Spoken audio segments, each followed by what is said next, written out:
अस्सलाम वालेकुम दोस्तों, आप देख रहे हैं हमारा यूट्यूब चैनल। हम इस टाइम मौजूद हैं अपने गांव वाले फार्म हाउस पर। और आप जो है आज हम बात करने वाले हैं दोस्तों असील बर्ड्स के हवाले से।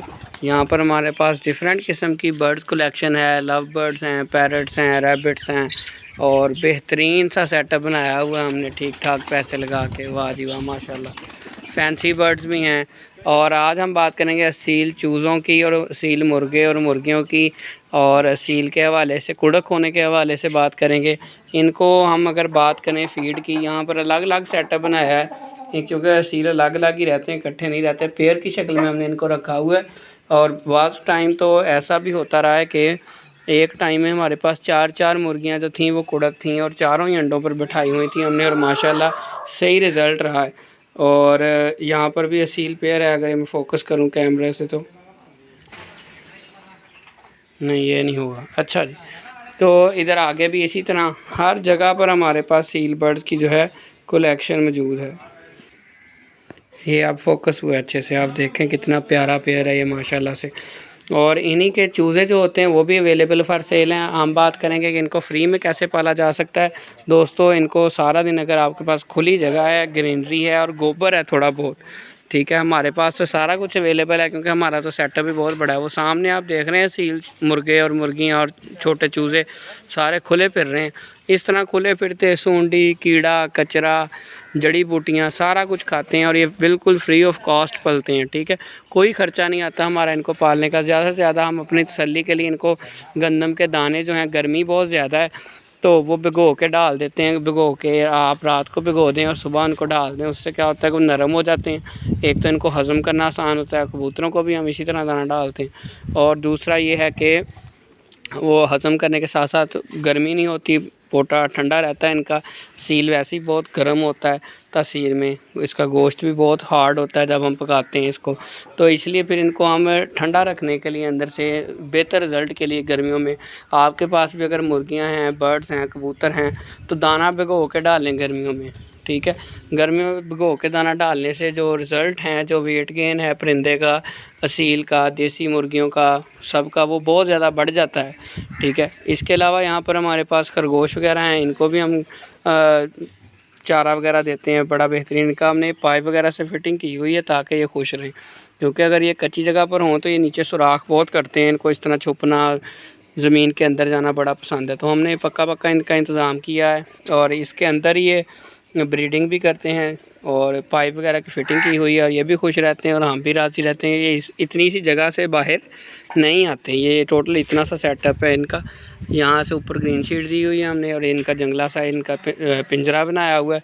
यहाँ पर हमारे पास खरगोश हैं, बहुत ही क्यूट लगते हैं मुझे तो माशाल्लाह से, और बहुत एक्टिव हैं। बस ये जिस दिन बाहर निकल जाएँ उस दिन सारा दिन कपाते हैं, हमें फिर पकड़े नहीं जाते। आपको पता है इनकी स्पीड बहुत ज़्यादा होती है खरगोश की।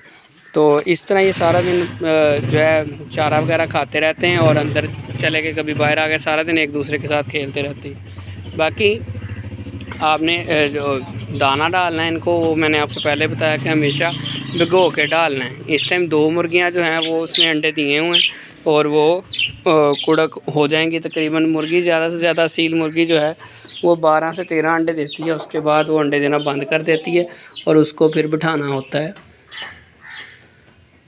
ठीक है, और वो फिर 21 दिन लेती है। 21-22 दिन के बाद जो है बच्चे निकाल लेती है। और सबसे ज़्यादा फ़ायदा ये है, ये भी मुर्गी बैठी हुई, सबसे ज़्यादा फ़ायदा ये है कि वो खुद ही बच्चे पालती है। आपको इतनी टेंशन लेने की ज़रूरत नहीं है। उसने परों के नीचे छुपा लेना है, सर्दी गर्मी का उसे खुद पता होता है परिंदे को।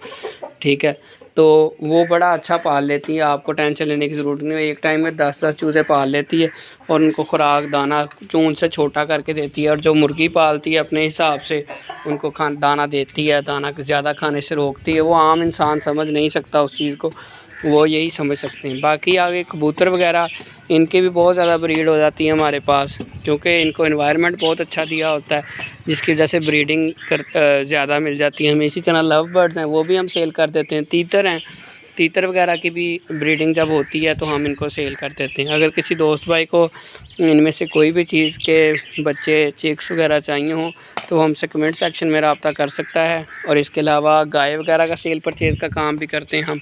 वो सामने जो आपको शेड नज़र आ रहा है वो पूरा कंट्रोल शेड है, उसमें पंखे वगैरह शावर वगैरह लगे हुए हैं। वहाँ हम गाय सेल परचेज़ करते हैं। एक टाइम में हमारे पास ज़्यादा गाय खड़ी नहीं रहती, 5-6 ही होती हैं, क्योंकि वो आती जाती रहती हैं, सेल होती रहती हैं। एक दिन में 2-3 गाय तो सेल इजीली हो जाती हैं। अब माशाल्लाह से सेटअप इतना बड़ा हो गया। सामने गोट फार्मिंग का सेटअप है, वो ब्लू कलर का, वहाँ पर बकरे और बकरियाँ हैं। वो हम कुर्बानी जो बड़ी ईद आती है उससे तकरीबन 4 से 5 माह पहले बकरे लेते हैं और फिर उनको सेल करते हैं। उसमें ज़्यादा प्रॉफिट और ज़्यादा मार्जिन मिल जाता है हमें, और हम ट्राई करते हैं उस टाइम इनको अच्छी खुराक देने की, ताकि वो ज़्यादा से ज़्यादा वेट गेन करें और ईद पर अच्छे रेट पर सेल हो जाएं। इससे पहले अभी वहाँ पर हैं तो सही बकरे बकरियाँ, लेकिन वो बस दरमियाना सा सिस्टम है। इन्वेस्टमेंट उस पर हम ठीक ठाक वाली करेंगे आगे जाके, ज़रा जब ईद से थोड़े माह रह गए बाकी। तो इनका जितना दूध होता है वो डेली बेस पर सेल हो जाता है। मिल्किंग मशीन भी अवेलेबल है, वो सामने बरामदे में पड़ी है। तो गाय का सेटअप भी चलें आपको दिखा दूँ। वो पीछे जो है इनका सैलेज तैयार किया है, वो गेट के परली साइड पे जो आपको नज़र आ रही जगह, यहाँ पर कंट्रोल जो है इनका सिस्टम है शावर का। ये खुद ही जैसे ही शावर चलाते हैं हम, ये देखें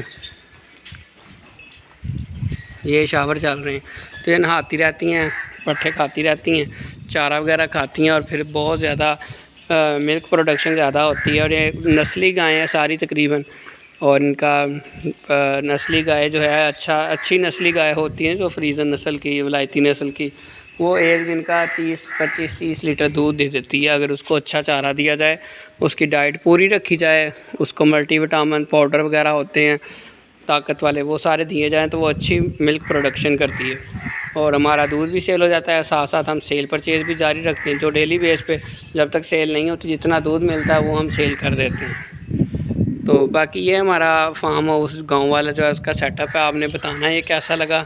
इस साइड पर हमने जो है पीछे फार्म के बैक साइड पर, वहाँ हमने पट्ठे वगैरह बीजे हुए हैं। इस साइड पर भी पट्ठे हैं, और वो पट्ठे कुतरने वाला टोका जिसे हम कहते हैं वो मशीन है। इस साइड पर मिल्किंग मशीन है, वो हमारे रहाइश का है, थोड़ा बहुत सेटअप छोटा सा, साथ वहाँ वाशरूम वगैरह और ऑफिस हमारा वहाँ पर है। ये हमारे ग्रासी प्लाट हैं। सामने जो ये दरख्त लगे हुए हैं इनमें कुछ फ्रूट्स के हैं, अनार है, अमरूद है, और इस तरफ असील बर्ड्स की कलेक्शन है, वो सामने फैंसी बर्ड्स की है। और ये हमारा टोटल सेटअप है। आपने हमें बताना है कि आपको हमारा फार्म हाउस कैसा लगा, और इसमें अगर कोई कमी की पेशी है तो आप वो भी बताएं लाजमी। मिलते हैं इंशाल्लाह अपनी नेक्स्ट वीडियो में। दुआओं में याद रखिएगा। अल्लाह हाफिज़।